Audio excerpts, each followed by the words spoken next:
Hello, Suzanne. Hi. What are we talking about today? Uh, we were going to talk about the 2017 film, The Ritual, Netflix, I believe. And yeah, there's a lot going on there to talk about. That's really cool. Um, it's a film that both of us have seen multiple times, Right. and on the face of it, it looks like a straightforward film. A group of friends going on a hike in the vacations, and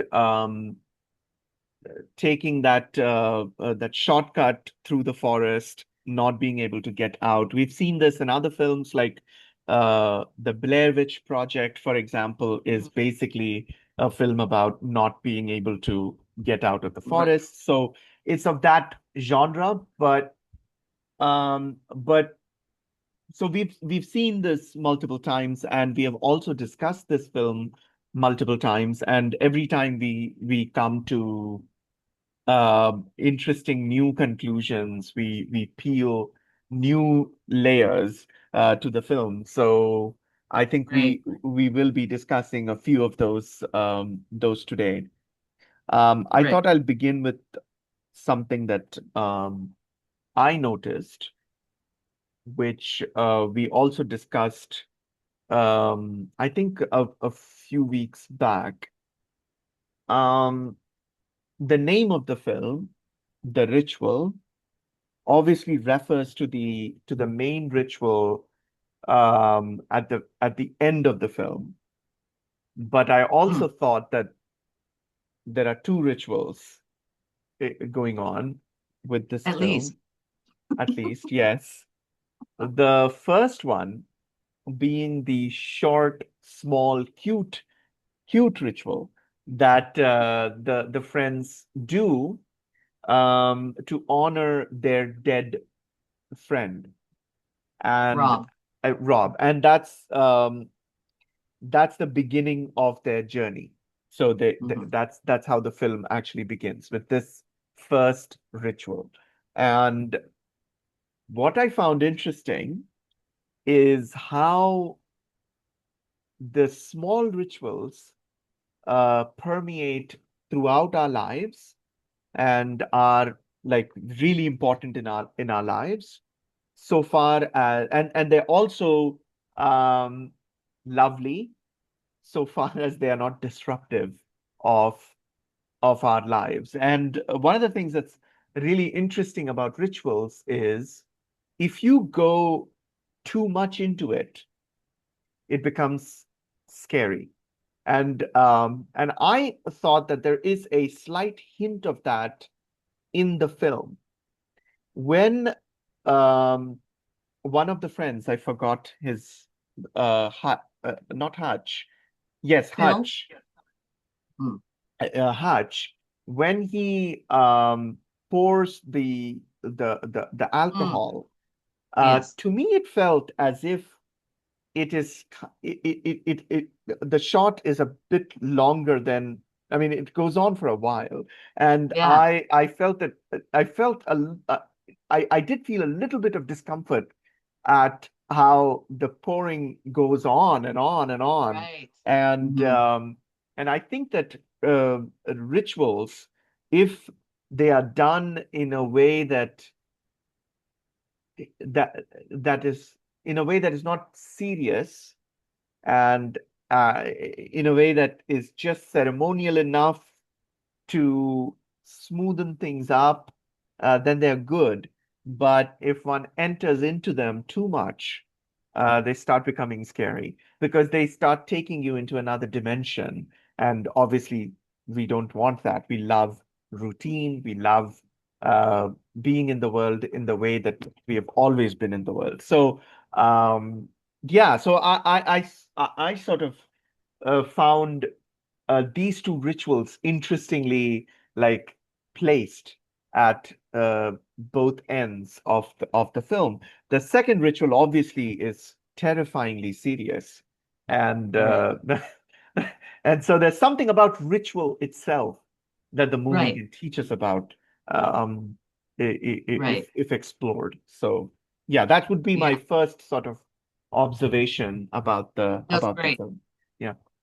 Great. And so yeah, I mean, if we wanted to think of that film as presenting us with uh, plural perspectives, Yeah. right, on ritual.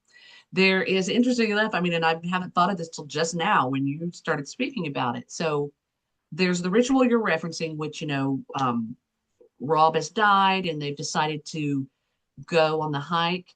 And if you remember, that had been his suggestion when Yes. they had met up for, drinks or whatever. When they were talking about, I guess they go on vacations together every year as friends, and he had referenced going on this hike. So they do it in his honor. They go on the hike, and then they do the ritual on the rock with his picture, some little candles.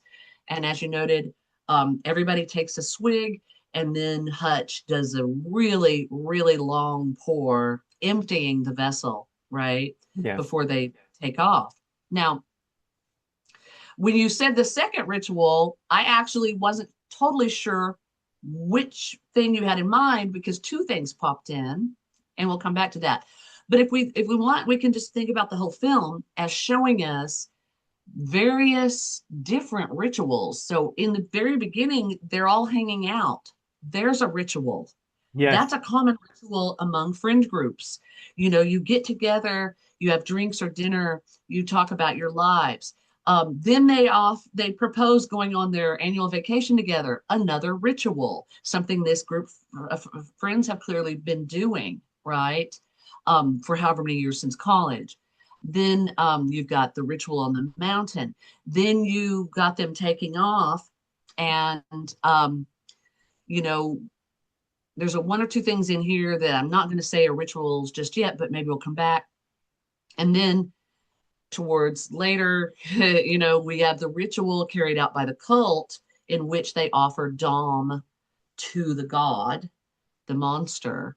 And then you have the god or the monster attempting to get Luke to engage in ritual behavior by bowing, right? And then, of course, there's the whole adventure in its entirety as far as Luke goes, that this whole life experience Yes. is one protracted ritual leading to the conclusion of what happens at the final part of the film. So yeah, like I think I hadn't even thought of it like that. Um, and then the many rituals that jumped to mind were obviously the ritual of setting up and taking down camp, right? That they participate in. The ritual of the Phil, where he wakes up and he's bowing to the effigy, And right? that's a scary ritual because Yeah, he is scared about that through the film. He right, cannot, I mean, he did something. I mean, right. it's so interesting that he engaged in a ritual or ritual-like behavior, Yeah. um, which now he can't really forget. And it's something, it's odd that it should happen that way because why would why would doing something which is basically on the face of it meaningless. You just, I mean, it's just an effigy. You found yourself um, bowing to this. Why would that? Why should it have this kind of impact? But it does, and it has this Mhm, impact throughout the film till the end. mhm, He kind of mhm, can't really. He's already gone in a way. He's the first mhm. person to go, and he's not there after that Right. ritual. So the danger of a serious ritual is Mhm. something that I think the film is indicating because Ah. you are right that everything in a way is the entire film is like peppered with small Mhm. rituals. But Right. what is interesting is they are not disruptive rituals. So Right. the friends meeting in the pub, Mhm. even like the dialogues are so I mean so stereotypical. I mean Right. banter with the barman, Right. and then the whole discussion about where to go, and then the same Hmm. objections, etc., etc. So all that is ritualistic. You're so right. And the camping ritual. But Hmm. these rituals, in some sense, are temporary enough. They are surface level enough that Hmm. they keep the engine going. But Right. there are certain rituals that somehow are so disruptive that Hmm. the person loses their sense of who they are. And Phil is a good example of someone like that. Um, Right. so if we, Yeah. the way I thought about this is like this, I did a kind of a thought experiment. So suppose we have a friend who suddenly became really, really interested um, in uh, a particular type of so he became suddenly interested in pigeons, let's say, or crows. Hmm. That's fine, but if they become too interested in this thing, and Right. if they really, really, really go into it, deep dive into that, then it becomes a little bit uncomfortable for all of us because now this is no longer that cute thing that our friend does, but this has become a full-blown, serious activity, and a ritual activity, and the ritual with pigeons or other birds can take whatever form that it takes. But when a ritual becomes real, it becomes scary. Is how I Right. sort of understood it. Like if we took the activity in the bar really seriously and became completely committed to this, that simple activity would suddenly become kind of scary. Right. So Yeah. that's yeah. In a I think way, that yeah. no, so for example, if you remember, and it actually occurs more than once in the movie, we could say that this friend group has a ritual that involves poking fun Yes, at yes, Dom, at dawn. at Dom, his weight and his eating habits. Yes, Okay, it comes up right off in the bar. I think there's something even referenced McDonald's at some point, yes, right? And then it comes up later during the excursion into the woods. And so, something like that, just the way a friend group interacts can be highly ritualized, right? It's yes, just like what we do. And it's even when it's kind of a little bit like cruel, like a little bit, it can be felt to be reassuring, yes, right, to the participants because this is what we do. And this could really go off in a whole direction about hazing and sort of sadistic practices that people ritualize with one another who claim to love one another, or care about each other. But when you say that the ritual, uh, you know I'm going to say the word soothes us, right? It's comforting, it's familiar, it makes us feel good. I would say it's soothing, and that brings up our previous discussion about kitsch and how kitsch is can be soothing, but real yes, art is not. yes. Real art is going to be challenging in some way. Definitely. And so a ritual that is not trying to just soothe us, um, is frightening, as you noted, scary. And I would say that it might be because part of the element of that kind of ritual is ego death, some kind of destruction of one's sense of self and even the world, right? In the Heideggerian sense, the world may collapse during a really powerful ritual, as evidenced by people who do these ayahuasca trips and Brilliant things like point. that, Yes, right? The world collapse, there's a radical change in the ego of the person. yes. And that's what happened to Phil, as you noted. Like in a way, it's happening And to him before he a- even wakes up in the a- attic. and He is perhaps terrified. Right. and perhaps what is lacking in the case of Phil and others is a teaching uh, tradition which can, I mean, so for example, if there is a, like you mentioned, the ayahuasca ritual, you also need the teacher who can Right. help you go through that ego shattering experience, but also sort of Mhm. land on your feet. Um, Right. and so you need, so I mean, transformative experiences are not cute or easy. Right. They're really dangerous and difficult and scary. So you need, but they are also important and necessary. So you need something, a tradition of teaching, a community that can actually help you land on your feet. Right. So, so, Or at the and very least, as they call it, a trip sitter, right? yes, That's a yes, term for if you're going to take mushrooms for the first time or do absolutely. some kind of hallucinogen. You have someone there who's sober, who's already had the experience, and they're your trip sitter, and they make sure you're okay, And they right? become like the solid sort of ground that you can, the support that you need in order to go into this really transformative journey. So Right. that yes, so what you said about the kitsch, the soothing nature of the kitsch, and then the soothing nature of these kitsch-like rituals, Mhm. that basically our whole lives are about. That's all. That's really interesting point, and I had not thought about it like that. And that's an interesting way to read the film.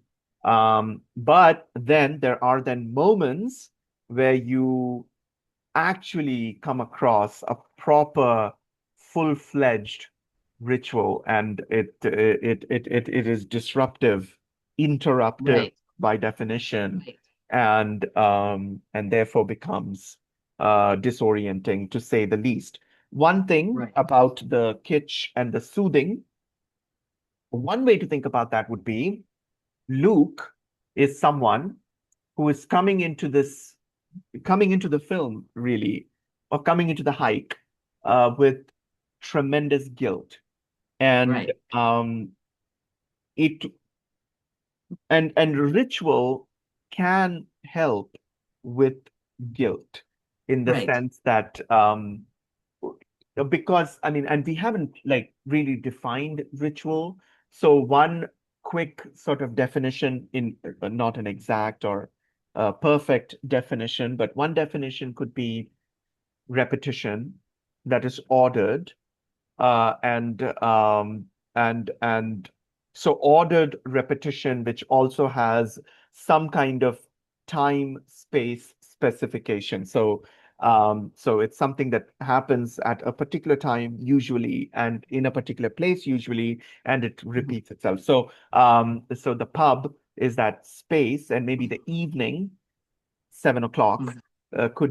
could be the time, and then this has to happen every weekend for it to count as a ritual. So Mhm. this repeating and this repetitive activity can be soothing, and it can also um, somehow manage, negotiate with guilt feelings Mhm. that one might have. So I mean, there's a lot of interesting things to be said about this, even in the history of religion. I'm thinking about the place of conscience in, let's say, Mhm. Lutheran Christianity, and at the same time, a critique of ritual and rites and how Mhm. conscience should be faced uh, directly and so on. There's a lot that can be explored in that dimension Right. also. So there's a history to this. But basically, the way I see it, Luke might ritual, uh, the ritual or rituals might be what Luke needs right now. Right. So, so Right. yeah. Yeah. So, okay. So there's a way in which, you know, we could ground this in specific historical things regarding the church and Luther and la la la. But keep it simple and not even necessarily religious. But there is a way in which we could take this perspective that uh, simple, soothing rituals carried out repetitively actually are serving not as an antiseptic, if you will, but Hmm. as an analgesic. Yeah. Okay. So, in other words, well, we could say that those little rituals, like whether it's Sunday church Yes. or drinks with friends on Friday or whatever, it's helping you Hmm. um, cope, but it's not actually correcting the root of your suffering, whatever your suffering may be, Yes. whether it's something more mundane or whether it's something more severe, like a traumatic experience like Luke had, in which he's left wondering perpetually, is he So, wrong? Did uh, he let his friend die? so, So there was the trauma that was right. viewed, and then the guilt and the responsibility and the struggle with that.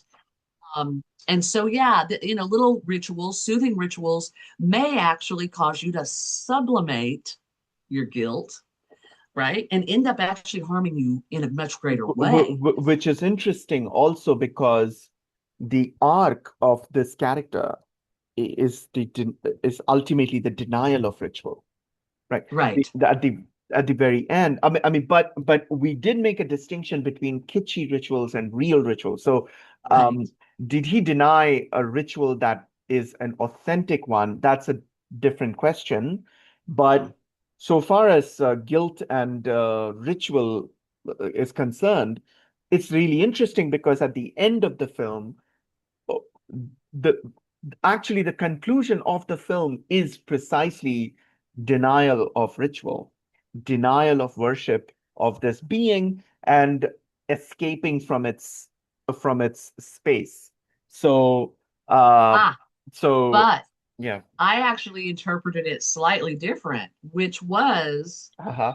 that what happens to Luke, and think about it, because he's dreaming, or whether sometimes it seems a dream and other times it seems a vision, Mm. depending on what part of the movie, where he and again we understand that it's that god or that deity, that monster, causing this to happen, where he will see these things and he's right back in the store, right? He's in the store again.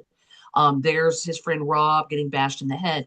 So I understood it to be that entire experience on the vacation, right? Once they enter, even before they go in the woods, but definitely once they're in the woods, that is the ritual. That's the primary ritual for which the film is named, and it is essentially the working through of his issues and Yes, his that's a good redemption point. and salvation at the end, because he beats the god, so to speak. He escapes the god, the deity. He gets out of the woods, and that's the cutoff. The monster can't cross. And he has that screaming thing where he looks at it and screams at it.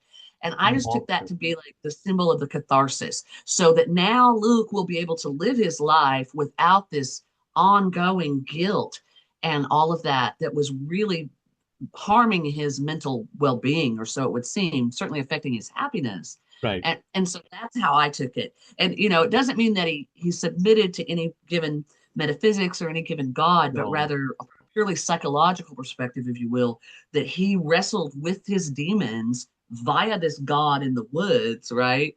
In a way, And in a way, the God might have instrumentally. Yeah, the god that's what. was actually, that's why the god chose him, right? Because he gets And marked. He gets sometimes help can come in terrifying ways, right? So absolutely it's not always the coddling kind of help. I mean, help might right. be throwing you back in that situation and asking you to deal with Certainly. it without any help, Right. and actually, actually, in a way, the main relationship between the God and Luke is the God always throwing him back Right. into that store. That's the main thing that the God does with him, other than the other Right. thing, which is asking him to worship it.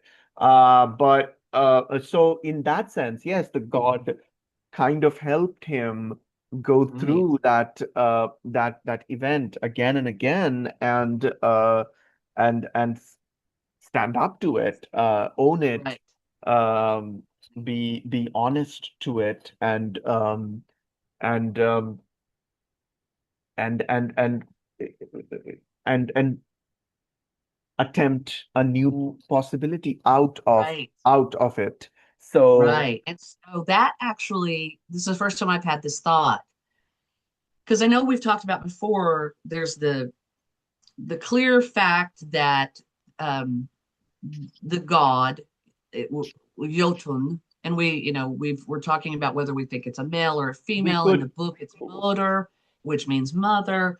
But so think of this. So that deity marks certain people, but doesn't mark others. And those people whom it marks can end up in the cult, right? They're invited, if you will, to become followers. Now, a lot of this is their own interpretation of what's going on because it doesn't appear that the god speaks to them.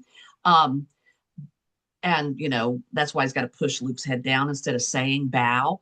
But so you've got people who get marked, people who don't get marked and get, just put on a tree, right? what's the criterion, do you think? For the marking. Right. I don't believe that the film makes it explicit.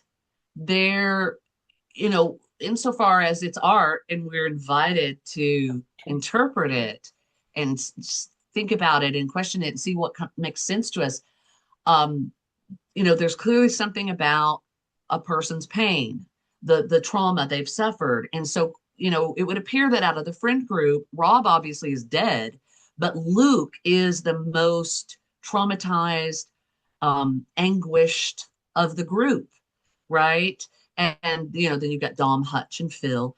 And Luke is the one that gets marked on that first night in the woods, right? In that house when they're sleeping in that house. And then, Hutch's going to die, Phil's going to die. Dom and Luke are in the cult house, taken prisoner. And it's interesting, too, to think about, well, you know, Dom making it that far, right? Yeah, Given that Dom and Luke have had this clear, um, antidote. you know, yeah, and typically whatever the word would be here, but Dom has said very mean things to Luke, like it's your fault that Rob is dead. You should have done something. Which interestingly enough, when I've watched it after the first couple of times, I had the thought that in that way, Dom is maybe more honest than Phil and Hutch, because Yes, I think Phil and Hutch share Dom's that's a perspective, good point. but they Yeah, are not willing to say it. And, maybe that's why Phil and Hutch die first, and Dom at least makes it to the cult where he gets to be ritually sacrificed rather than just put on a tree randomly in the right. woods. Something about that willingness to be truthful with Luke. But, again, Luke is marked. And so, what a cool question that comes up for me is, and again, I haven't read the book, and maybe the book would answer, I don't know. Are there other people who've been marked and escaped? Because if we think of Luke's experience as being facilitated by the monster god with the aim of Luke achieving redemption, if you will, or salvation, then maybe these people in the cult just weren't strong enough, Yes. right? They were suffering, and so they met a criteria, but they didn't attempt to escape. And so that's why I'm like, wow, has anyone else ever been marked and actually made it to the edge of the woods, Mm. right? Which puts you out of harm's way.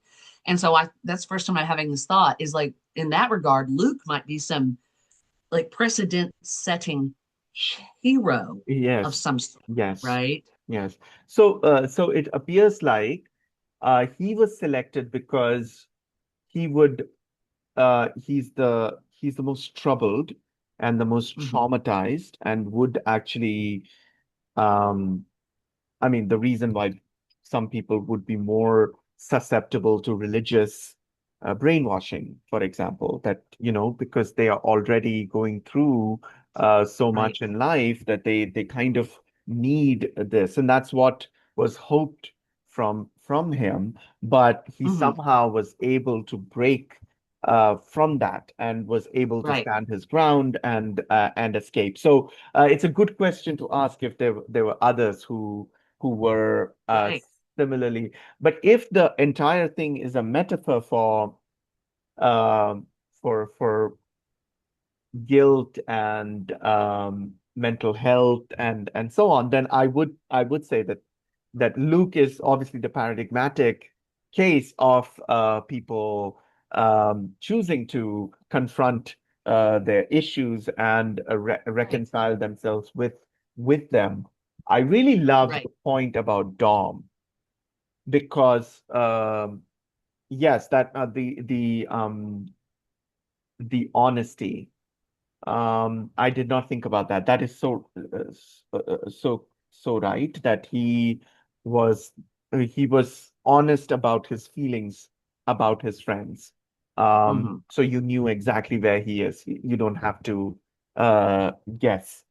Right. Um, but it's also interesting that Dom is also the weakest in the group, but in a different sense. Right. Hmm. He's the weakest in the sense that he's physically weak, and he's also weak in that group in the sense that Right. he is the Hmm. he's the butt of jokes and so on. Right. So, Hmm. but I wonder if that on its own is the criterion for him to be the sacrificial victim. I just wonder because often this may be a mistake, but often I think of sacrificial victim in in connection with innocence. Right. Right. And one Mhm. wonders if he was also the most innocent of the That goes group. with his honesty, I think, though, right? If we think of, He, um, so think of Nietzsche and the way he characterizes the noble as opposed to the ignoble in the genealogy and Beyond Good and Evil. He says the noble person is often naive hmm, and basically they are honest. And so they're given to a little bit of passion, but they will state honestly in the moment what they feel, right? Instead of dissembling or pretending. And right. so in that regard, Dom, I think, would be the more innocent one. He's a little bit more emotional. Like you pointed out, he's sort of the weakest one in the group in a way. He gets made fun of, but he is the one who's willing to speak his truth to Luke. And interestingly enough, after that happens, even though that and Phil, Hutch is killed, then Phil is killed, and Luke says he tells Dom, "I won't leave you." And And so already Luke has evolved because he's already determined that he will yes, not abandon another and friend. and interestingly, Dom trusts that Yes, evolution. yes, That's also important because he right, doesn't repeat the things that he said before. He now thinks that he his evolution has also the acknowledgement from the friend, you know. And right, another thing that I just remembered is that Dom, the entire trip was the worst for Dom. He had right, to do the most, he had to take the most amount of effort right. because he has certain um, bodily, I don't, it's not a disability, but he's He's not as hurt. fit. He's He's not just not as fit, and then right. Then he he's gets injured. injured. And Mhm. so he actually does a lot more than Mhm. the others. He has it the worst, but he Right, still is the one who is there till the end. right. When there's the time to run, he runs. When there's, Hmm. even with his leg. So yeah, so that And in the scene, okay, once they're captive by the cult, remember how they take Dom out of the room and they're doing something to him. We never know exactly what was done, but he's screaming and yes, he comes back to the room and he's bloodied and clearly hurt, but he's very present and very matter of fact. And he tells Luke, I'm going to die here. And he's not freaking out anymore. So I do think he's evolving. They're Yes. co-evolving, Yes. right? Yes. And I don't know that we really see Hutch or Phil evolve in the film. They're just who they are, Be- and be- then unfortunately they die. because I would have thought that the best candidate for Luke's position, or even maybe Dom's position, would have been Phil. Mm, Because the reason I think that is because he's already been taken in some sense. I mean, mentally. So he already believes it to be real. He's the first mhm, person to think that this is supernatural. And Dom and Luke does because he's been marked, so he knows something's up. But right, Phil knows it right away. He says, "No, no, no, no, no. right, It's impossible that I would have found myself naked in the middle of the night in front of that thing. It's right, not my will which did that." right. So I would have thought that he is the best candidate, but apparently he's not, and that's a puzzle. Why not? Yeah, Why not Phil? yeah. Um, Why not Phil? yeah, Well, I mean, speculating. Obviously, I haven't read the book, and just going off of what we know in the movie, what comes to mind when you were saying that was tied to the fact that he does indeed like seem to sense and recognize early on there's something clearly whatever word we want to use. I always hesitate with supernatural because for me metaphysically gods and such are a part of nature, we just don't understand them. right, right, um yeah, so but like you said, he's aware, and he's once that happens in that cabin, he brings it up constantly. He's bringing it up, he can't stop thinking about it. And so on the one hand, yes, he appears open, if you will, like he's open to, right, acknowledging what's happening. But the only thing that jumps to mind as far as an explanation would be that he is so deeply fearful of it. mhm, Okay. So, because in my own experience, there's the people who simply deny, they just will not even entertain the idea of gods or yeah, God or whatever. And they're just, no, no, no, science, science, logic, whatever. And then you've got people who are definitely open to it, but they're terrified. They're so terrified down to their core. And so that's what I'm thinking maybe Phil is yeah. in that That is a good analysis, I think, because category. not only is he terrified, he's also despairing what is Yes. happening. He has completely lost hope. So Mhm. He lays down, right? At some point, yes, doesn't he just kind of lay on the ground, and yes, maybe Luke has to give him a pep talk or something? But right, yeah, right. right. With the Hutch, um, I mean, one way to think about him would be, well, he's just a regular guy, nothing special about him. But I think that is the, it's also interesting that he's the first one to go, because Right. he's the sort of the map and the cartographer, if you He's will, like a de of facto leader of the he's group, like a don't de you think? facto leader, and he Yeah. seems to know the forest a little bit more than the others. In fact, the Uh, direction out of the forest is his idea, and it turns out to be true, but he knows that right. forest more than anybody else, right? Right. So if Phil already knows from their point of view, the extraordinary nature of what is happening to them, to avoid Mhm. the term supernatural. um Yeah. if Phil knows that, um Hutch knows the woods. He knows Right. he knows how to go get out. He knows how to use the compass. He knows how to navigate that space. And a simple explanation would be that he has to be taken out because he could lead everyone out. But Okay. but I don't think that the forest or the woods works like that. It's not simply a physical boundary we are talking Maybe. about. So yeah, Right. yeah, Maybe though that what you're saying is through the pointing for me, and it's to, and this gets purely speculative, but maybe Hutch, as far as those characters go, is the one least likely to give the god any attention Any in attention. the sense that it wants, like to, even be afraid of it properly, right? Where Hutch, remember, because he peed his pants, right? Which Right. was interesting that he peed his pants in the cabin and Which he which just didn't which want to talk which about it. might be which might be what the god is expecting.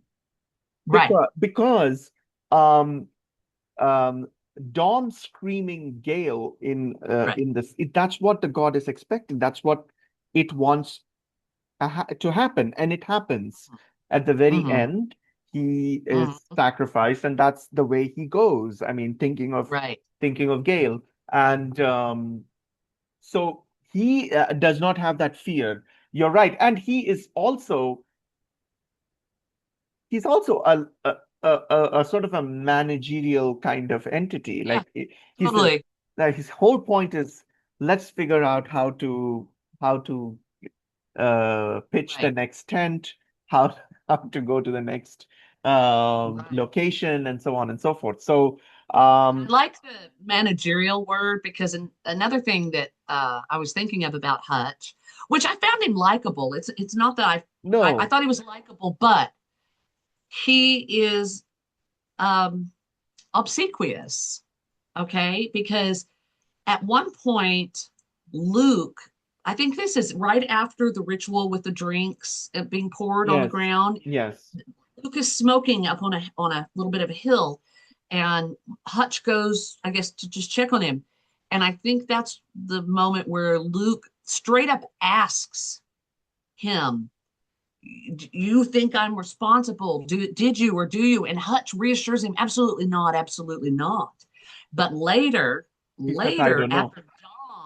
After Dom, then Hutch is a little more like, well, This and goes, so to me, I was like, Hutch is a manager. Hutch is a little bit of a liar. He's he going to kind of tell you he what you knows need to hear. he knows when to say what, kind of, Right. you know. Right. It's manipulative. It's manipulative. And so, in that regard, he, again, I think of Nietzsche, he is exhibiting these traits of an ignoble person, but Yeah. completely different than Phil.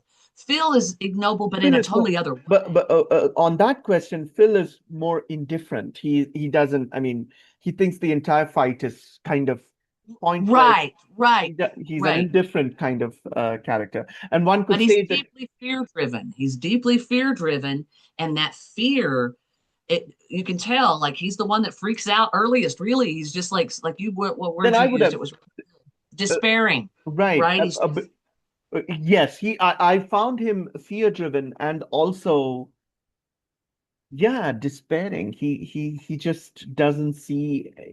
I mean, speak Heideggerian language. He doesn't have any other interpretation for any of this. He just has already right, kind of foreclosed all right. all possibilities. And Um, so not to say any human being's life is more valuable than another, not at all. But mhm. if we are thinking about the film as far as, why did things unfold in the order and the way they did, as far as the way the god monster is taking them out, right? I think it's interesting that Hutch was the first to go because you could say he's kind of a honestly like just this, isn't he? I mean, I don't know, all American, like, Yeah, yeah, yeah, or at least Western, if you will. He's like this, he's a managerial and he's attractive and he's fit and he knows the way to go and he's yeah. got the compass. And it's like, boom, And he dude, also no, and he also you're not sort even of right. He also sort of knows how to manage everyone else. So he right. has No, yeah, he does. He like manages the group and that can be positive, certainly. But it's just funny to think about it. If it's the God's will, so to speak, who's going out yeah, when based on character, that Hutch is the first to go. right. Then Phil is the second. And it's only because Phil is so afraid that there's maybe not food for the God there, so to speak, Mhm, right? mhm. But Dom and Luke are more genuine or authentic or on the way to authenticities or Right. something like that. And And I think that Dom also and I like that I think he was they might have tortured him in the other room. So he goes through an experience of torture, which is the most horrible thing that can happen to a human being, but is still able to stand his ground. I think that that moment he has already reached his Right, authentic self, much before right, Luke even. Although Luke is the one right. who gets to escape. So his screaming in that room and Luke's Mm, screaming at the end could be read uh, right. with each Yeah, other in that sense. So yeah, totally. yeah, I hadn't thought of that, yeah. but that makes a lot of sense. But yeah, so What do you that think takes would us have been, really. what do you think could have been this might be like off the cuff, a difficult question, and it just struck me. What do you think could have been a good character arc for an authentic character arc for the other two who kind of don't get to, because let's face it, everyone coming into the woods is coming in with flaws. Um, Mhm. two of them get experiences which allow them to reach that Right. a point of authenticity. The other two don't get that arc. They just Mm, are right. they're stopped short. So, what do you think could be an arc for Hutch and Phil? How could it That have would have gone? allowed them to achieve it, you mean? That would have, Yeah, what could it looked like I even? would think Because it would have take time. That not experience alone may have not been enough. I don't know. I'm just speculating, but because I'm just asking because also because I mean to think of this from a pluralistic point of view, I mean there are four natures and they just are right, what they are. I mean, right. so how would these four different natures be accommodated into this journey to Mhm. authenticity? Maybe For they would have needed to spend some time at the cult or a more prolonged experience in the woods. right or Because I mean, certainly for Hutch, because he's not even open uh, to the magic, if you will. right, right, right, And right. Bill is just So, terrified of it. So, so for Dom and Luke, the form that authenticity takes is that Dom becomes like even physically brave. mhm, Like he becomes right, physically courageous. And for Luke, it is to overcome that guilt. For right. Phil, then it would be the overcoming of despair. And the Um, fear. Yeah, and the fear. yeah, and the fear. And for Hutch, maybe the creation of some fear. I mean, he Right, needs to be afraid of things. right. The awe, like we've talked Oh, about. yes, He needed yes. to be awed. So, And I was surprised that he wasn't more awed by the dead animal in the trees because I mean, I would think it, any rational person can look at that and be like, okay, this is not likely a it human doing this. I or mean, a it's bear. way an extremely heavy animal, right? Absolutely not a bear doing it because that was their first Right, speculation. right, Yeah, he's not right. odd. So that's a very good point. So his arc to authenticity would involve being odd. And Hmm. if he had developed that, he would have been spared. But Right, but they right. don't Or at get least achieved his authenticity before yes before being being killed or sacrificed. yeah Um, but yeah, no, that's a cool thought to think of it in that way. And then with Phil, yeah, there was something that needed to spark some kind of um courage or at least a new way of understanding the thing that was instilling the fear in him. It was almost as if he was terrified of gods in general because or I think because with him, I mean, his situation is that he didn't do it willingly. So he found himself worshiping some. It's a traumatizing thing to be oh found yeah. in that space because he didn't choose this. He didn't know that he'll do this, and so everything else is now after the fact, right? So he's in a Maybe work. that's He's it. Maybe yeah that's it. Maybe you just hit upon it. So with Phil, he's totally open to the divine, if you will, divinities, yeah gods. And it's not just that he's afraid, it's more of the what we were just saying earlier about what really deep, meaningful rituals do, the ego death. yeah What terrified him was that something took control of him yes and that he wasn't in control. And so in that way, you could say maybe it was his ego that did him in, right? That, he just, the idea of something, but again, like we were saying, when somebody takes ayahuasca or when they really have a profound No, but religious no, experience. but ego death can happen in two ways, right? One is that it's your journey. The other ego death is someone actually killing your ego. Uh, the second one is, I mean, it's an assault on one's, But the gods do that, don't they? I mean, that's what but, gods do. but, They destroy your ego. unless but he's so blindsided by it, I think, that Right. he doesn't, I mean, for example, let's say, let's say we are doing a ritual. Yes, we will be sort of taken by the gods. That can happen. But we also will prepare, we'll wear a certain kind of clothes, we'll take a certain type of bath, or I mean, there's Right. some preparation. Rituals are, it cannot be simply thrown into one. Then that could become a traumatic experience. Right. And Oh yeah. he was literally thrown into this, and Right. really elaborately, like he was actually sitting in a particular posture with Naked. Yeah. naked, and he found himself actually at the end of a proper systematic ritual which he had nothing Right. to do with. So that is Right. that is a difficult thing to reconcile with, I think, and he could never quite do that. Right. If he had done it Right. on his own, he wouldn't have hit him that bad, I think. So Right.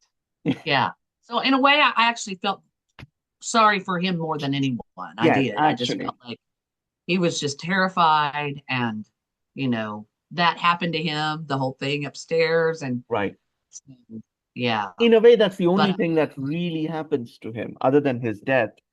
That's the whole, I mean, right. his entire character is just that one Right. big event. And then his Right. not having the right shoes for the journey, which is also Right. interesting. Oh, yeah, good point. Good Right. point. Just to think about feet and metaphor, the metaphor of feet and shoes and a journey and a path. Yeah, Yeah. He that's just really was good. ill-equipped for the entire thing. Well, there you go. Maybe Yeah. that was it. He was Yeah. ill-equipped for Right. that experience overall. Huh. So yeah, because you remember when so they stay that night in the cabin Hmm. and they're still all alive and they camp the next night in the woods. Luke is apparently asleep and again seeing, the woods turn into the store. The Yes. bad guy in the store looks straight at Luke and calls him a coward. Hmm. Suddenly there's screaming, So, and Luke wakes up, I guess, and opens his tent, and there is Phil on the ground in that posture again. I don't know if you caught it. hmm. He's on his knees on the ground. And Luke is like, "What is going on?" Right. And it takes him a second to even, and then he says, I saw shadows, it's dark. And And then it he took, says, Hutch. It right. took Hutch. What And, can you expand on the posture? Because I do remember oh, it. I it did was catch it. a kneeling posture. So I'm pretty sure in that shot, once Luke emerges from the tent, what you see is Phil on his knees Again in the on the same again in the same bent, way as he was in the similar, past. very similar. He's bent, although he's clothed, obviously, but Mhm. he's bent, on his knees and bent forward, right? And he's freaking out, obviously, and but I just think that was interesting that he was literally outside. He's not in his tent, and yet he witnessed Hutch being So taken. so is this a somnambulistic kind of um I mean, he's been worshiping this thing then throughout. I was gonna say it could be not sleepwalking is not the word I'm looking for, but um it's the whole, yeah, maybe it is tied to sleepwalking, but engaging in ritual behaviors while you're asleep. Yes. Have you heard of that? I had a cousin that had it. She would wake up in the kitchen eating cereal. It was always cereal. It was bizarre. and she would have prepared that cereal while she was asleep. I never could fathom that. Oh. Um, Hmm. yeah. So now that you're saying that, maybe that's what's going on is that And once maybe he's there, and maybe it's not just those two occasions. He's always doing that, right, you know? So he's always worshiping right. this God. Oh my gosh, that could be. That's really Yes. interesting. Yes. Um, but that Be- takes us to the God too, to talk yeah, more about the we should God. discuss um its nature, Right. its mythic status and so on. So who is simple question, I guess, but difficult to answer. Right. Who is this entity? Right. Well, in the film, bastard offspring of Loki, according to the blonde woman in the cult, um, and also the word Jotun is used, the Scandinavian mythological um, Mm-hmm. term that often is translated as giants, and I believe that means that they are Hmm. Loki's children. They do belong to Loki, if I'm not mistaken. Um, and you know what's interesting when we were talking about how we could see, Is there anything about Loki that we need to uh yeah, that's what I was about to say. So when it occurred to me as I was talking that this could all be seen as actually an opportunity for Luke to find salvation, if you will, and if indeed that would have been a motive of this god, that would go with Loki being a trickster because that's the key characteristic of Loki. And so, and Loki's offspring, that shapeshift. They appear to you however they want to appear. Whatever they think, you might want to see, or if they want to manipulate you. And so they shapeshift. But Loki is often kind of feared, if you will, just because of that trickster element. yes. So, you know, So that goes with this idea that maybe that God, even though the God presses Luke's head down, mm, because maybe that's second best for the God. Um, that you want to stay here and worship me and be in my cult. Great, I like that. But what I really wish you would do is heal your wounds and transcend your yes. finite human foibles and embrace your own divinity and escape my domain, right? And it's just one way to I'm beginning to understand the film that I hadn't thought of before. Which would Um, which would read well with Phil actually being a worshiper, but not that's not what the God wants, right? I mean, that would right. actually go quite well with that interpretation. That yes, so yeah. Because the Um, God, if you remember, so all right, you stick to the God. The people online, because of the book, refer to it as motor. And I don't know if I'm pronouncing that with the correct Swedish pronunciation, but it means mother in Swedish. And so that name is in the book for the God. And thus it's understood as feminine, as female. Now, if we think about the cult, because I've thought about the cult a lot, that old woman that gives Luke water but won't give it to Dom and shows her mark, she kind of seems to be the boss, first of all, yes, to me. the She seems to be priestess. the boss, right? Right. Yeah. And so there you've got this feminine thing happening. Now, on the other hand, though, you've got this blonde younger woman who clearly understands the God and is a willing devotee, but nonetheless, the God kills her. Mm. And it doesn't make it clear why. And the only thing I've been able to think of is that the God killed her because she told Luke about the God. When she said, "We don't say its name. It's a bastard offspring of Loki.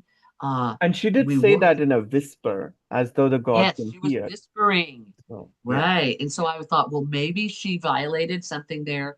Um, or maybe there's some way in which these, Why would she do that? Like, wouldn't she know that what is she go, why tell Luke this? Maybe she's a recent, uh, recruit, if you will, because she's young Possibly, and she's just as possibly. she's understands things, but she still is young and doesn't quite know the implications of everything. So, Right. um, And yeah, I also thought she might have had a romantic interest in Luke. yes, I mean, that's a that they're stuck possibility too. there. Yes, They're stuck there, and if they want to procreate at all, right, it's good to bring an outside person in. yeah, Um, so I thought of but that I as a don't think part. they need to do that because they're immortal, as she says. But think about their immortality. They're not really immortal. I mean, Right. all of those ones in the attic that he set on fire, they Oh, were basically skeletons. That's their immortality. Is they still wither, and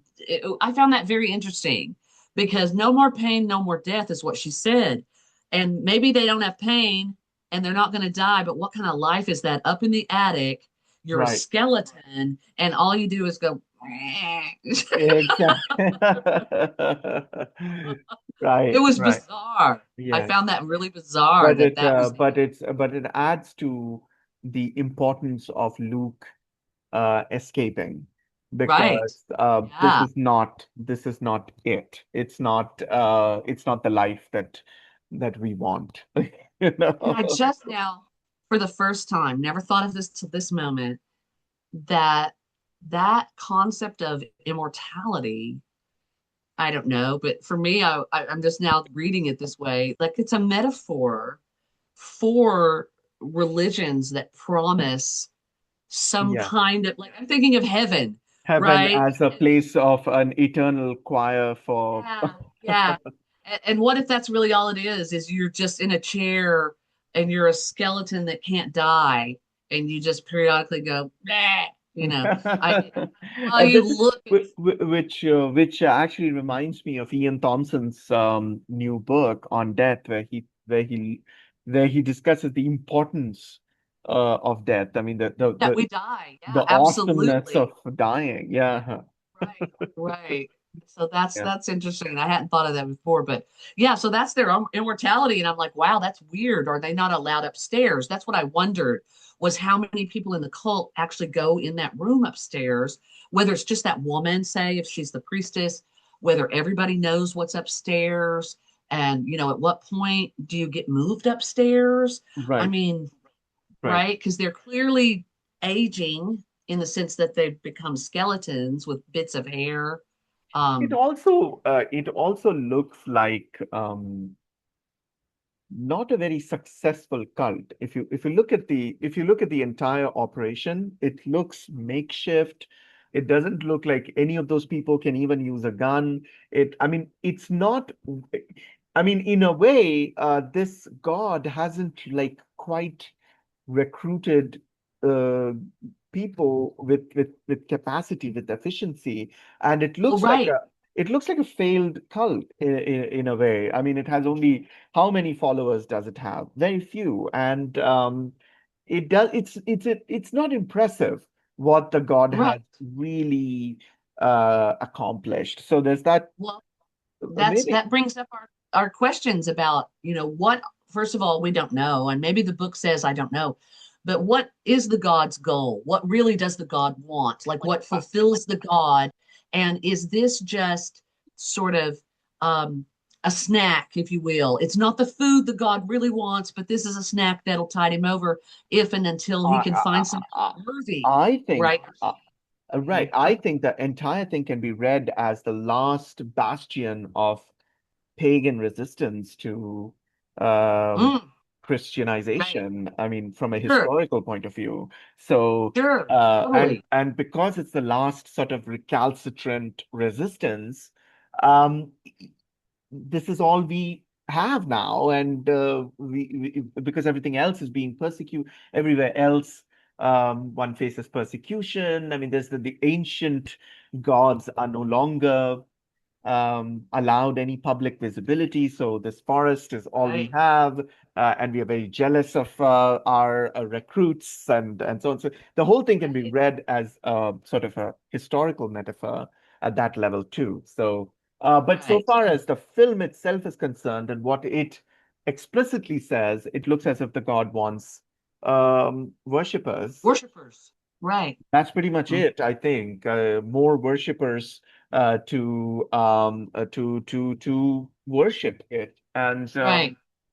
And so we can assume that I think we can assume this based on the film. That particular deity, I think it's best to see it as a female, a goddess of some sort, a bastard offspring of Loki, rules over at least a particular part of that forest or an area, right? So again, the gods are tied to the earth, like Heidegger says, right? It's tied right, to a place. There's a boundary. And so that deity, anytime humans enter in to its area, it's able yes, to understand them somehow and psychically interact with them. mm, And there are certain people who appeal to it. And again, we've talked about because we think it's something to do with pain, trauma, guilt, suffering, a capacity for depth, I would say, a capacity for psychic yes, depth, um, that often is best achieved by having had something terrible happen to you and lived through it. mm, So then that God um, kills the ones that just are not worth the time of day for it and tries to recruit the ones that are. yes, And that's where we're left with this question.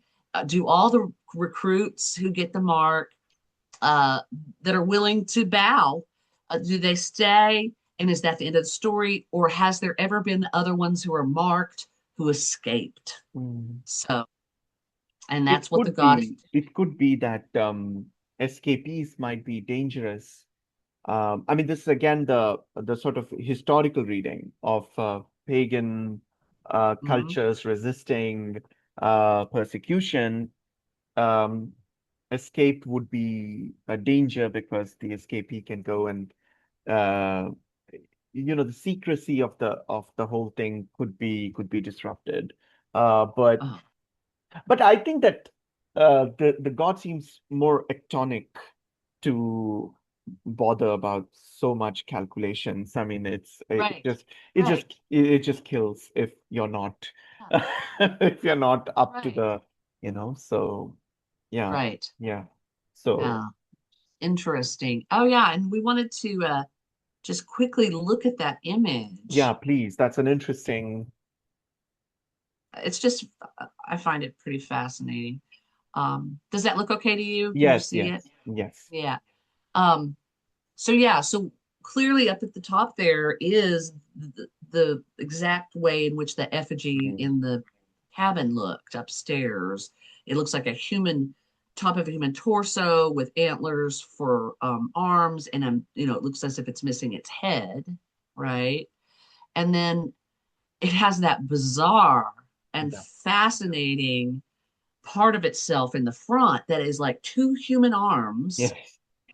and an area that looks like a hooded face, but you really only see the two golden eyes. It's not like a mouth. Mm. But otherwise, the body, at least the shape of the legs, kind of reminiscent of, I don't know, moose, elk, Elk. Yeah. um, an Hmm. animal like that, a hooved animal.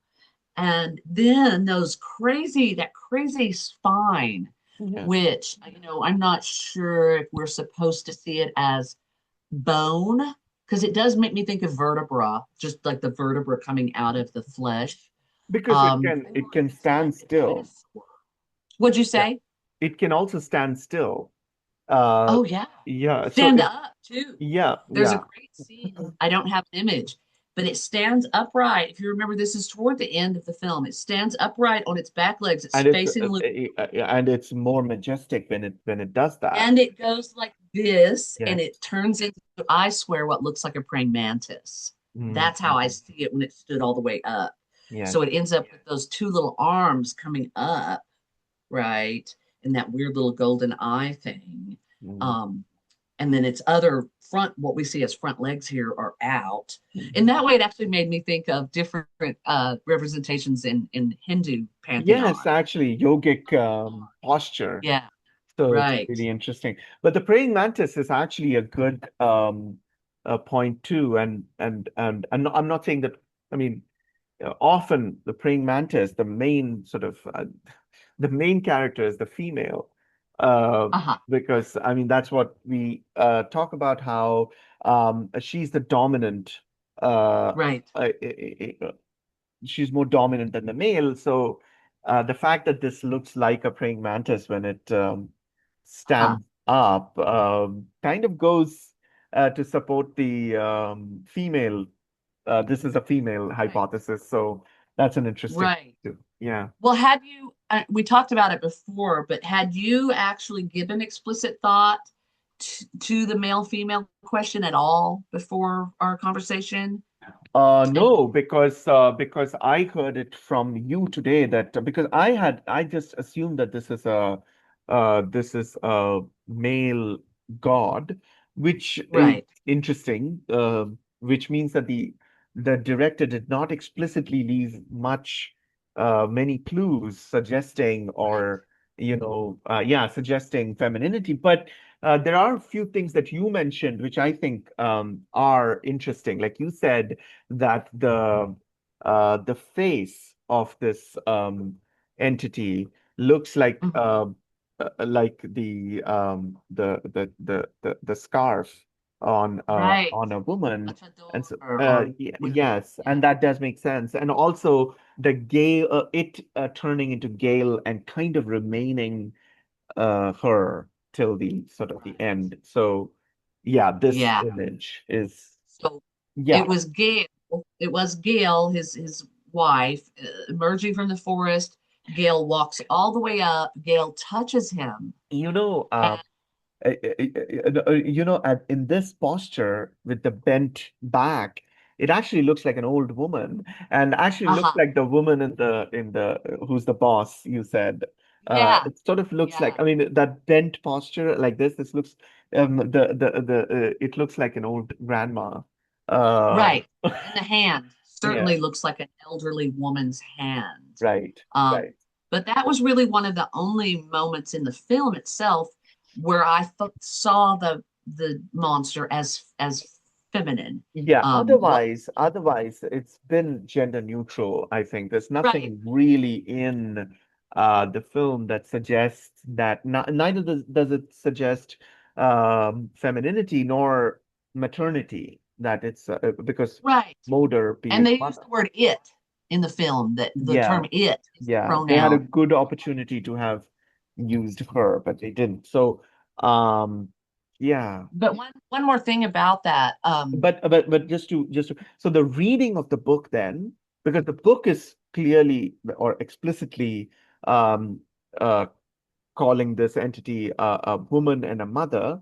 So the story that we get in the book is a completely different one because there are many possibilities that emerge if this is a maternal Right. entity. So there you can think of a lot of interesting set of Right. ideas, which if we do it to the film, it might be a stretch, but there are like one or two good instances where, yeah, one can say that this looks like a feminine um, deity Well, or in that entity. way, and once we started thinking about it like that and talking about it, if we understand the monster deity as mother, moder, and we do understand Luke as having attained some kind of authenticity and salvation and redemption via the process inflicted upon him by Moder.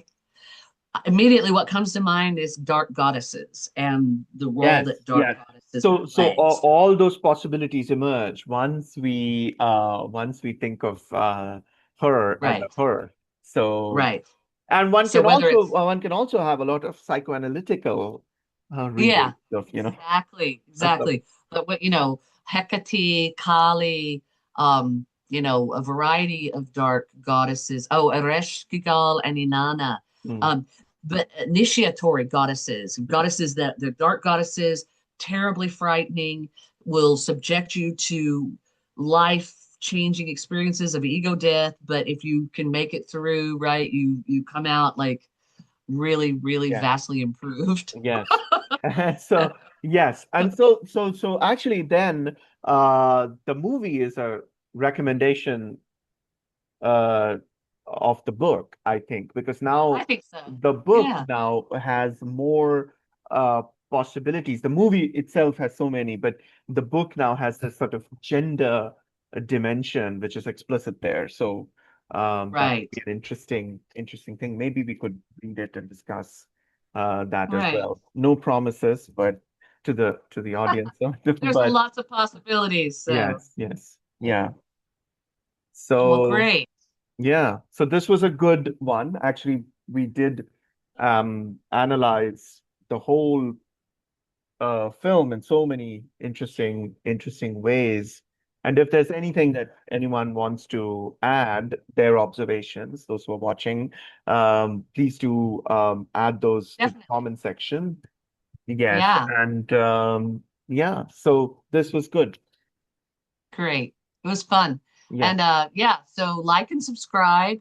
And yeah, please feel free to leave comments. And even if you wanted to say, hey, there's this great film you guys might like, feel free to give us a recommendation. We could see if we could check it out. Yes, absolutely. Absolutely. Thank you so much and bye until next time. Bye bye. See ya. Bye.